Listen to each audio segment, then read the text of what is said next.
जैन साथियों, चलिए मैं आज से आपका बीपीएससी टीआरई 3.0 के लिए हम आपका करेंट अफेयर का क्लास स्टार्ट करने जा रहे हैं। आपको इसी तरह से आपको रेगुलर क्लास आप यह चलेंगे। जैसे आपको पिछले बार देखे होंगे कि मेरे करेंट अफेयर क्लास से आपका बहुत सारे क्वेश्चन आपके एग्जाम में मिले थे, तो इस बार भी आपका क्वेश्चन मिलने का चांस है, मिलेंगे ही, क्योंकि हम आपको जो इम्पोर्टेंट क्वेश्चन है उसी क्वेश्चन को हम लेकर आते हैं। फालतू का कोई भी प्रश्न नहीं करवाते हैं। जितने भी आपका इंपॉर्टेंट है एग्जाम के लिए इतने प्रश्न करवाते हैं। कम क्वेश्चन करवाएंगे लेकिन आपका इंपॉर्टेंट प्रश्न करवाएंगे।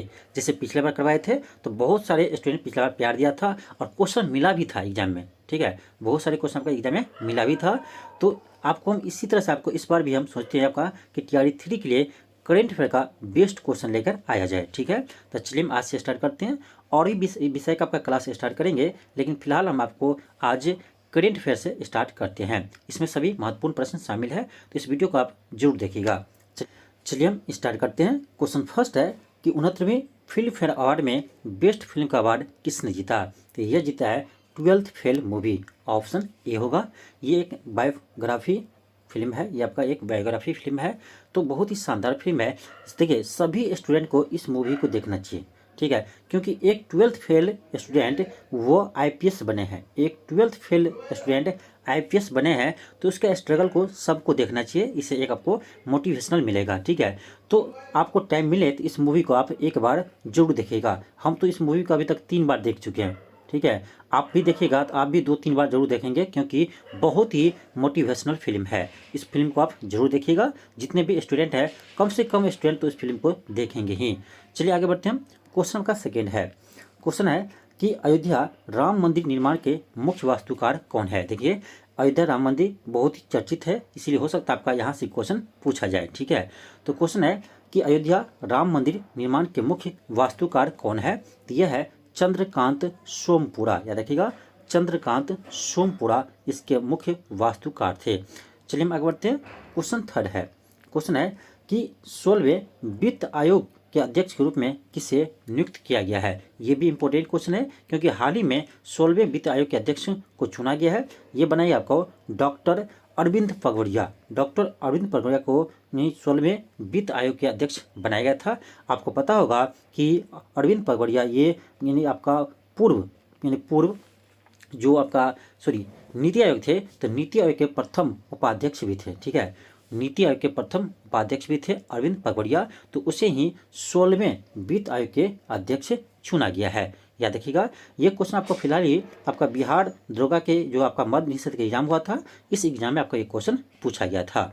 चलिए आगे बढ़ते हैं हम। क्वेश्चन 4 है, क्वेश्चन है कि फोर्ब्स की हाल ही रिपोर्ट के अनुसार दुनिया की सबसे मौजूद करेंसी कौन सा है? यानी दुनिया की सबसे मौजूद करेंसी कौन सा है? तो ये है आपका कुवैती दिनार। ये भी इंपॉर्टेंट क्वेश्चन है, याद रखिएगा। चलिए हम आगे बढ़ते हैं। क्वेश्चन 5 है, क्वेश्चन है कि नीति आयोग के अनुसार पिछले 9 वर्षों में गरीबी की दर में कितनी गिरावट दर्ज की गई है? तो 29% से लगभग 11%। पहले 29% था, ये आपका बेरोजगारी दर गरीबी दर अब ये घटकर 11% हो गया है। यानी पहले 29% गरीबी दर था, अभी ये घटकर 11% हो गया है। यानी बहुत सारे सुधार हुआ है। चलिए आगे बढ़ते हैं हम। क्वेश्चन 6 है, क्वेश्चन कह रहा है 1 जनवरी 2024 को ब्रिक्स समूह में शामिल नए सदस्य कौन है? ये तो बहुत ही महत्वपूर्ण प्रश्न है, अभी तक नहीं पूछा है, लेकिन ये क्वेश्चन आपका पूछेंगे, क्योंकि देखिए आपका ये 2024 का आपका ये नया प्रश्न है, 24 में ये आपका शामिल हुआ है, इसलिए आपका महत्वपूर्ण है। तो 1 जनवरी 2024 को ब्रिक्स समूह में कौन सा सदस्य शामिल हुए हैं? तो ये हो आपका मिस्र, इथोपिया, ईरान, सऊदी अरब, संयुक्त अरब अमीरात। ठीक है, अब याद करिए इसमें कितना देश है? 1, 2, 3, 4 और 5, यानी 5 नया सदस्य बना है ब्रिक्स का। ठीक है, तो ब्रिक्स का 5 नए सदस्य बना है। इस सभी सदस्य को आप याद रखेंगे, क्योंकि आपके पॉइंट ऑफ व्यू से बहुत ही महत्वपूर्ण है। चलिए हम आगे बढ़ते हैं। क्वेश्चन 7 है, क्वेश्चन कर रहा है कर्पूरी ठाकुर को भारत रत्न यानी मरणोपरांत भारत रत्न से सम्मानित किया गया है। करे वह किस राज्य के पूर्व मुख्यमंत्री थे? तो बहुत ही चर्चित है कर्पूरी ठाकुर, जिसे हाल ही में भारत रत्न देने की घोषणा किया है। तो ये थे बिहार के पूर्व मुख्यमंत्री। तो आपको ये बताना है कि कर्पूरी ठाकुर बिहार के जो पूर्व मुख्यमंत्री थे वो किस पार्टी से थे, ठीक है। हो सकता है आपका एग्जाम में यहाँ से क्वेश्चन पूछे, ठीक है। तो कर्पूरी ठाकुर को आपको बताना है कि किस पार्टी से वो मुख्यमंत्री बने थे, ठीक है, और कितने बार बिहार के मुख्यमंत्री रहे थे, ये भी आपको बताना है। तो कमेंट बॉक्स में जरूर बताइएगा। यदि आपको पता नहीं होगा तो हम आपको कमेंट बॉक्स में बता देंगे, ठीक है। लेकिन फिलहाल आप कोशिश कीजिएगा। चलिए हम आगे बढ़ते हैं। क्वेश्चन आपका 8 है। क्वेश्चन कह रहा है श्री राम जन्मभूमि परिसर में रामलला का प्राण प्रतिष्ठा कार्यक्रम कब किया गया। ये तो वर्ल्ड जानता है कब किया गया, तो 22 जनवरी 2024 को किया गया। तो ये डेट तो आपको सबको पता ही होगा। चलिए हम आगे बढ़ते हैं। क्वेश्चन आपका 9 है। क्वेश्चन 9 है भारतीय वायुसेना के साथ अभ्यास डेजर्ट नाइट किन देशों ने भाग लिया है। ये लिया फ्रांस और यूएई, फ्रांस और यूएई। बहुत ही इंपॉर्टेंट क्वेश्चन है, याद रखिएगा। नेक्स्ट आपका क्वेश्चन 10 है। क्वेश्चन कर रहा है किस देश ने पेट्रोलियम निर्यातक देश के संगठन यानी ओपेक से बाहर निकलने का फैसला लिया है। यानी ओपेक से कौन सा देश बाहर निकलने का फैसला लिया है, तो ये लिया है अंगोला। याद रखिएगा, हाल ही में अंगोला ने यह घोषणा किया कि वो ओपेक से बाहर हो जाएंगे। चलिए आगे बढ़ते हैं।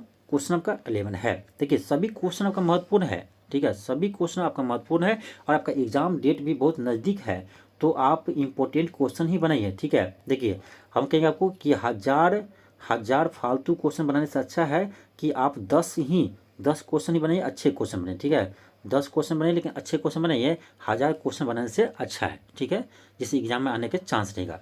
अब कहेगा कोई कि हम 5000 क्वेश्चन का PDF निकाले, अब उसको रट रहा है, रटते रह जाएगा, एक भी क्वेश्चन नहीं मिलेगा। आपको हम ज़्यादा क्वेश्चन नहीं करवाएंगे, एक सेट में आपका 25 क्वेश्चन करवाएंगे, लेकिन ये 25 क्वेश्चन आपका एग्जाम के लिए बहुत ही महत्वपूर्ण होगा, उसी प्रश्न को हम करवाते हैं, ठीक है। आपको पता होगा कि हम बहुत क्वेश्चन को छांटते हैं, बहुत जगह से लाते हैं, तब आपको करवाते हैं। ऐसे नहीं कि किसी बुक से उठाते हैं और आपको क्वेश्चन हल करवा देते हैं, ऐसे नहीं करते हैं। इसीलिए तो क्वेश्चन आप हमें मेरे क्लास से आपको ज़्यादा क्वेश्चन मिला था, कारण यही है कि हम एक बुक या एक किसी चीज़ का फ्लो नहीं करते हैं। बहुत जगह से आपको कंटेंट लाते हैं, उसके बाद करवाते हैं, देखते हैं कौन सा इंपॉर्टेंट क्वेश्चन है BPSC के लिए, उसी क्वेश्चन को हम लेकर आते हैं, ठीक है। नेक्स्ट है क्वेश्चन 11 है। क्वेश्चन है किस राज्य के गरबा नृत्य को यूनेस्को के अमूर्त सांस्कृतिक विरासत की लिस्ट में शामिल किया गया है। देखिए गरबा नृत्य जो है ये आपका गुजरात का है, तो इसे यूनेस्को के सांस्कृतिक विरासत में शामिल किया गया है। चलिए आगे बढ़ते हैं। क्वेश्चन नंबर 12 है। क्वेश्चन कर रहा है किस देश के मोरापी ज्वालामुखी हाल ही में विस्फोट हुआ है, तो ये आपका इंडोनेशिया, ठीक है, ऑप्शन सी होगा। क्वेश्चन आपका 13 है।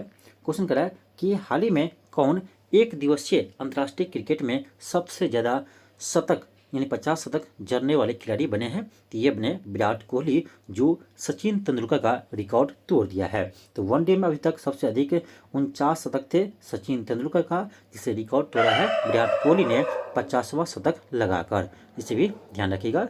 नेक्स्ट आपका क्वेश्चन 14 है। क्वेश्चन कर रहा है हाल ही में ICC हॉल ऑफ फेम में शामिल होने वाली प्रथम भारतीय महिला क्रिकेटर कौन बनी है। यह बनी है डायना एडुल्जी, ऑप्शन ए होगा। नेक्स्ट आपका क्वेश्चन 15 है कि अंतर्राष्ट्रीय सौर संगठन का 95वां सदस्य कौन बना है। अंतर्राष्ट्रीय सौर संगठन यानी ISA का 95वां सदस्य कौन बना है, तो ये बना है चिली। याद रखिएगा, बहुत ही महत्वपूर्ण प्रश्न है।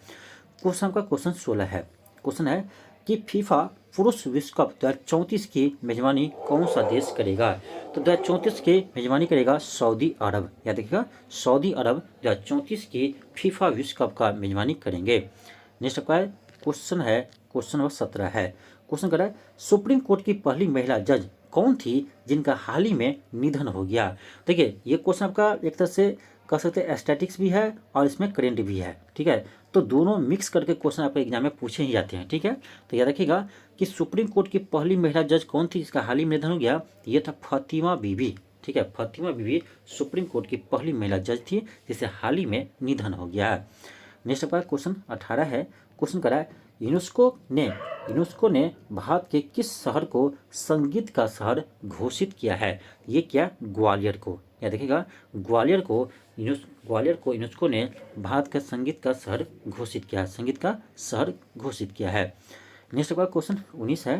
क्वेश्चन करा है किस देश ने हाल ही में भारतीय को बिना वीजा यात्रा करने की सुविधा दी है। देखिए जैसे नेपाल जाते हैं तो नेपाल जाने के लिए हमें कोई वीज़ा नहीं लगता है, ठीक है, नहीं कोई वीज़ा लगता है, नहीं कोई पासपोर्ट लगता है। तो नेपाल जाने की जिस तरह से है उसी तरह से थाईलैंड ने भी बॉर्डर फ्री कर दिया है। तो याद रखिएगा, बहुत ही महत्वपूर्ण प्रश्न है। क्वेश्चन आपका 20 है। क्वेश्चन 20 है कि एशियन गेम्स 2023 में भारत ने कुल कितने पदक जीते हैं। तो ये जीता 107 पदक। ठीक है, आपका इसमें 28 गोल्ड थे और 30 सिल्वर थे और आपका 41 रजत थे। ठीक है, यानी आपका 28 गोल्ड और 30 सिल्वर और आपका ब्रॉन्ज थे 41। तो टोटल ये आपका हो जाएगा 107। तो ये भी ध्यान रखिए और टोटल भी ध्यान रखिए। ये कहाँ हुआ था, तो ये चीन का हांगशू शहर में हुआ था। नेक्स्ट आपका क्वेश्चन 20 है। क्वेश्चन करा है किस देश के लेखक जॉन ओलाव फॉस को साहित्य के क्षेत्र में वर्ष 2023 का नोबेल पुरस्कार मिला है। तो ये है नॉर्वे के। देखिएगा, जो जिसे यानी जॉन ओलाव फॉस को साहित्य का नोबेल पुरस्कार मिला है वह है नॉर्वे के लेखक है। ठीक है, ऑप्शन डी होगा। क्वेश्चन 21 है। क्वेश्चन करा है कि बिहार में चौथे कृषि रोड मैप जो 2023 से 28 तक के किसने लॉन्च किया है। तो ये किया है राष्ट्रपति द्रौपदी मुर्मू जी। ठीक है, भारत के राष्ट्रपति द्रौपदी मुर्मू जी बिहार के चौथे कृषि रोड मैप को लॉन्च किया है। नेक्स्ट आपका है क्वेश्चन 22 है। क्वेश्चन कर रहा है वर्ष 2023 के नोबेल पुरस्कार से किसे सम्मानित किया गया है। तो शांति का नोबेल वर्ष 2023 के शांति का नोबेल पुरस्कार से किसे सम्मानित किया गया है। तो ये किया है नरगिस मोहम्मदी को, यानी नरगिस मोहम्मदी को 2023 का शांति का नोबेल पुरस्कार मिला है। चलिए आगे बढ़ते हैं। क्वेश्चन 23 है। क्वेश्चन कर रहा है बिहार राज्य का दूसरा टाइगर रिजर्व किस जिले में स्थापित किया जाएगा। तो ये कैमूर जिला में किया जाएगा। याद रखिएगा, बिहार का दूसरा टाइगर रिजर्व कैमूर जिला में किया जाएगा, जबकि इससे एकमात्र अभी टाइगर रिजर्व है ये आपका पश्चिमी चंपारण में है वाल्मीकि टाइगर रिजर्व। तो वाल्मीकि टाइगर रिजर्व के बाद दूसरा टाइगर रिजर्व आपको बनेंगे कैमूर जिले में। नेक्स्ट आपका क्वेश्चन 24 है। क्वेश्चन कर रहा है कि ऑस्कर 2024 के लिए भारत के ऑफिशियल एंट्री के रूप में किस फिल्म को नामित किया गया है। ये क्या है 2018 एवरियन एज अ हीरो, इस फिल्म को नामित किया है। नेक्स्ट है क्वेश्चन 25 है। क्वेश्चन है कि Dada Saheb Phalke life time achievement पुरस्कार से किससे सम्मानित किया गया है। ये क्या है वरीदा रहमान को Dada Saheb Phalke life time achievement पुरस्कार से सम्मानित किया गया है। तो ये था आपका 25 क्वेश्चन। तो आपको हम 25 क्वेश्चन ही आपको डेली करवाएंगे, लेकिन ये सभी 25 क्वेश्चन आपका इम्पोर्टेंट रहेगा। मेरा कथन यही है, एक ही कथन है कि देखिए 1000 घटिया प्रश्न बनाने से अच्छा है कि हम 10 प्रश्न ही अच्छे क्वेश्चन को सोल्व करें। ठीक है, एक होता है कि स्टूडेंट कहेगा भर दिन में 500 क्वेश्चन को हल किए हैं। ठीक है, अब 500 कितना इंपॉर्टेंट था, कितना एग्जाम के पॉइंट ऑफ व्यू से महत्वपूर्ण है, ये अलग बात है। ठीक है, अब कोई स्टूडेंट है जो 50 क्वेश्चन को ही बनाया है, लेकिन ये बीपीएससी में पूछे गए प्रश्न को बनाया है या पूछने योग्य प्रश्न को बनाया है, तो इसका इम्पोर्टेंट ज़्यादा है। ये आपका ये हो गया बैल वाला मेथड, आपका मेहनत। ठीक है, जैसे लगे सोचे क्वेश्चन रट रहे हैं। ठीक है, कोई कोचिंग वाला दे दिया, उसको रट रहे बैठ करके, क्योंकि कोचिंग वाला दिया है, आप मिलेंगे एग्जाम में आपको एक भी नहीं। तो ऐसे नहीं करना, आपको जो इम्पोर्टेंट है उसको आप पहचानिए, समझिए। ठीक है, इम्पोर्टेंट नहीं है ये आपका, ये नहीं है कि कोई कोचिंग दिया तो इम्पोर्टेंट होगा। आप भी समझ सकते हैं कि बीपीएससी कहाँ से क्वेश्चन पूछता है, तो इस चीज़ को ध्यान में रखिएगा। हम तो जानते हैं कहाँ से क्वेश्चन पूछता है। ठीक है, तो जितने क्वेश्चन करवाते हैं आपको कम ही करवाते हैं, आप इसको देखिए, उसको पढ़िए। ठीक है, आपके एग्जाम के पॉइंट ऑफ व्यू से महत्वपूर्ण प्रश्न होंगे। ठीक है, चलिए मिलते हैं आपको नेक्स्ट वीडियो में। ठीक है, कल आपको बताएंगे कि आखिर हम 1 महीना में कैसे आपको हम तैयारी करें। ठीक है, कम समय में हम तैयारी कैसे करेंगे, तो इसका स्ट्रेटेजी आपको हम कल नेक्स्ट वीडियो में आपको बताएंगे, क्योंकि बहुत सारे स्टूडेंट इस पर डिमांड कर रहे थे कि सर एक आप स्ट्रेटेजी बताइए कि 1 महीना हम क्या पढ़े सो अच्छे मार्क ला सके। तो कल आपको बता देंगे। चलिए मिलते हैं नेक्स्ट वीडियो में। थैंक यू, धन्यवाद।